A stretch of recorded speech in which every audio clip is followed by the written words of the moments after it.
सोलापूर शहर पोलिसांच्या वतीने इब्राहिम कुरेशी या व्यक्तीवर तडीपारचा प्रस्ताव होतं आणि त्याच्या चौकशी ACPकडे करण्यात आलं होतं।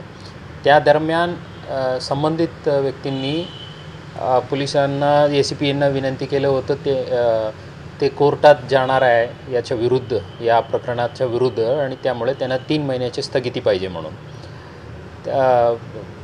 पण मध्ये त्यांनी तिथं कोर्टात जाऊन हे जे पूर्ण प्रकरण जे आहे ते रद्द करण्याबद्दल याचिकाही दाखल केलं होतं मान्य उच्च न्यायालयात मुंबईत।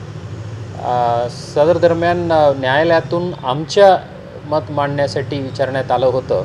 त्यात ACPकडून जे सादर केलं होतं अहवाल, त्यात स्पष्ट होतं की त्यांनी जे 3 महिने मागितलं होतं स्थगिती, ते 3 महिने दिले नाही, पण त्यांना त्यांच्या बाजू मांडण्यासाठी आणि त्यांच्या बाजूचा पुरावा सादर करण्यासाठी वेळ दिलं होतं।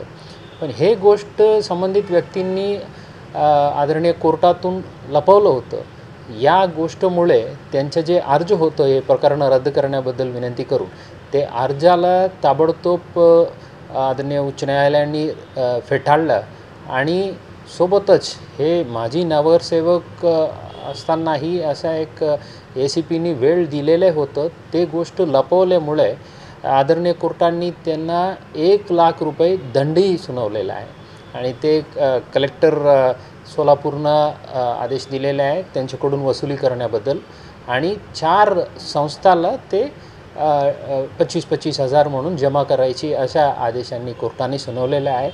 हे असं जे लीगल प्रोसिजर्स जे आहे त्यात पोलीस प्रोसिजरली प्रॉपर फॉलो केलं तर आदरणीय कोर्टातून आम्हाला अशा एक आदेश मिळालेले आहेत। हे खूप चांगली गोष्ट आहे आणि अशा जे व्यक्ती आहे फॅक्ट्स लपवून कोर्टासमोर जाण्याचे जे प्रकार जे आहे ते कमी होण्याची शक्यता आहे।